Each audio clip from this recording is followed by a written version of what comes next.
Pesona si Gadis Desa, episode 32 dengan judul Milik Bersama. Selamat mendengarkan. Siang ini, Kanita menghibur diri dengan berkumpul bersama teman-temannya.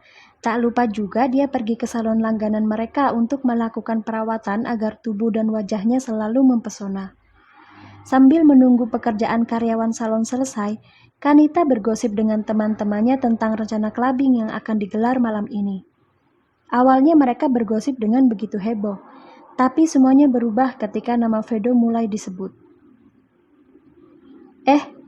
Aku dengar malam ini tuan muda kita akan datang ke klub. Kalian mau bergabung tidak? Tanya salah satu wanita yang sedang melakukan perawatan kuku. Siapa? Tuan muda Vedo maksudnya? Iyalah, memangnya tuan muda mana lagi yang suka gentayangan di klub malam kalau bukan Vedo AG? Membayangkan deretan roti sobek di perutnya membuat air liurku seperti akan menetes. Dia benar-benar pria yang sangat menggairahkan. Hei, kalian jangan coba-coba membayangkan kehangatan pria milikku ya. Vedo hanya akan menjadi miliknya Kanita, dan semua orang tahu itu. Protes Kanita tak terima Vedo menjadi bahan fantasi teman-temannya. Halah Kanita, kau jangan sok menguasai Vedo ya. Dia itu tuan muda milik bersama. Lagi pula ya, aku itu mendengar kalau kau sebenarnya sudah ditolak mentah-mentah olehnya. Jangan kau kira aku tidak tahu kalau waktu itu kau diusir keluar dari perusahaan Vedo. Jadi kau sebaiknya jangan berlagak seolah Vedo begitu menginginkanmu.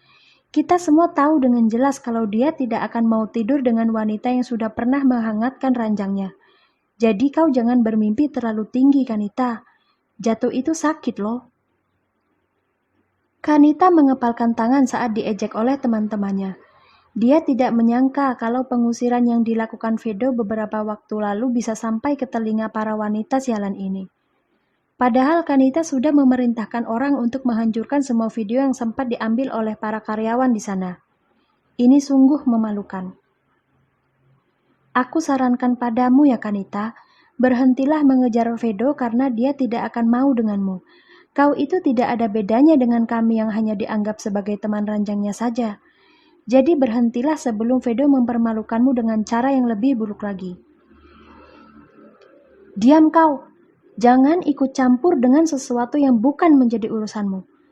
Mau Vedo mempermalukan aku atau tidak, itu sama sekali tidak ada hubungannya denganmu. Paham? Hardik Kanita emosi. Teman-teman Kanita saling mencebikkan bibir setelah melihat reaksinya yang berlebihan. Mereka kemudian saling berbisik-bisik, menyebut jika Kanita adalah wanita yang tidak tahu malu. Tak tahan dengan gunjingan itu, Kanita akhirnya memutuskan untuk pergi lebih dulu. Dia sudah tidak mood untuk berkumpul dengan mereka lagi. Dasar wanita-wanita sialan, awas saja jika malam ini kalian berani mendekati Vedo. Kalian akan berurusan denganku, geram Kanita sambil berjalan keluar menuju mobil. Saat Kanita hendak menyalakan mesin mobilnya, dari seberang jalan dia tidak sengaja melihat Kayo yang sedang mengobrol bersama seorang pria. Tiba-tiba saja muncul sebuah ide untuk mengabadikan momen tersebut dalam sebuah foto. Kanita berniat menggunakan foto tersebut untuk membalas perbuatan Kayo yang sudah 2 kali mempermalukannya di depan umum. Oho, nona muda Kayo. Sepertinya kali ini nama baikmu akan sedikit tergores. Selama ini kan kau dikenal sebagai gadis yang sangat menjaga harga diri keluarga. Jadi, mari kita lihat apa yang akan terjadi denganmu jika Vedo tahu kalau kau sedang bicara dengan pria asing di tepi jalan. Gumam Kanita sambil terus mengambil gambar sebanyak mungkin. Puas mengambil gambar, Kanita segera melajukan mobilnya untuk pergi dari sana. Hatinya merasa sangat senang karena sebentar lagi dendamnya akan terbalaskan. Tapi karena terlalu senang, Kanita tidak menyadari kalau Kayo tengah menatap ke arah mobilnya. Dia tidak tahu kalau segala tentang dirinya sudah ditandai oleh gadis berwajah dingin itu. Kau sedang melihat siapa, Kai? Tanya Jackson sambil melihat ke seberang jalan. Melihat sampah yang ingin menggunakanmu untuk membalas dendam padaku, jawab Kayo. Kening Jackson langsung mengerut. Jiwa jegal dalam dirinya langsung mencuat saat tahu ada seseorang yang ingin menyakiti calon istrinya. Sambil memperlihatkan raut wajah yang begitu dingin, Jackson mencecar Kayo dengan beberapa pertanyaan tentang siapa orang yang sudah berani mengancamnya. "Siapa namanya? Apa pekerjaannya?" tanya Jackson tak sabar. "Namanya Kanita. Dia adalah anaknya Tuan Dominic dan Nyonya Millie. Kanita ini sebelumnya adalah mantan teman ranjangnya Kak Vedo, tapi dia begitu terobsesi dan ingin menjadi kekasihnya. Kak Vedo menolak, bahkan sampai mengusir Kanita dari perusahaan. Sayangnya wanita tidak tahu malu itu tetap kekeh dengan keinginannya. Dia bahkan secara terang-terangan berani memprovokasiku agar memberitahunya tentang gadis yang sedang disukai oleh Kak Vedo," jawab Kayo sambil mengelus dada calon suaminya.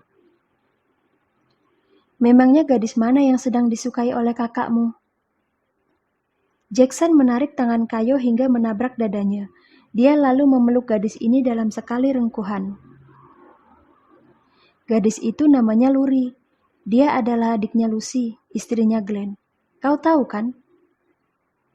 "Luri si gadis desa itu?" Kayo mengangguk. Satu tangan Kayo dia gunakan untuk merapihkan anak rambut Jackson yang berantakan karena tertiup angin. Calon suaminya benar-benar sangat tampan. Ternyata ibunya tidak salah memilih.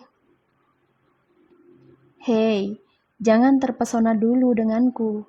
Jelaskan dengan detail kenapa Kanita ingin balas dendam padamu. Sebenarnya apa yang sudah terjadi di antara kalian?" desak Jackson sambil menahan tangan Kayo yang mulai merambat ke wajahnya. "Aku 2 kali membuatnya malu, Jack. Pertama, itu terjadi di mall saat aku menampar wajahnya. Dan yang kedua baru terjadi kemarin malam saat kami tidak sengaja bertemu di acara resepsi pernikahan temanku. Dia berlagak seolah-olah kami tidak saling kenal. Aku kesal, kemudian mengungkit tentang kejadian di mana aku menampar wajahnya. Dan aku rasa Kanita berniat menggunakan foto-foto kita untuk menjelekkan namaku." "Dari mana kau tahu kalau dia akan menggunakan foto-foto kita?" tanya Jackson. "Cara liciknya terlalu mudah dibaca, Jack. Walaupun dia berada di dalam mobil, aku yakin sekali kalau tadi Kanita pasti sudah melihat keberadaan kita di sini. Di otaknya pasti akan muncul sebuah ide untuk mengambil foto-foto kita kemudian menunjukkannya pada Kak Vedo atau pada ayah. Dia pasti berharap kalau aku akan dimarahi oleh mereka kemudian dia akan menyebarkan foto tersebut ke internet.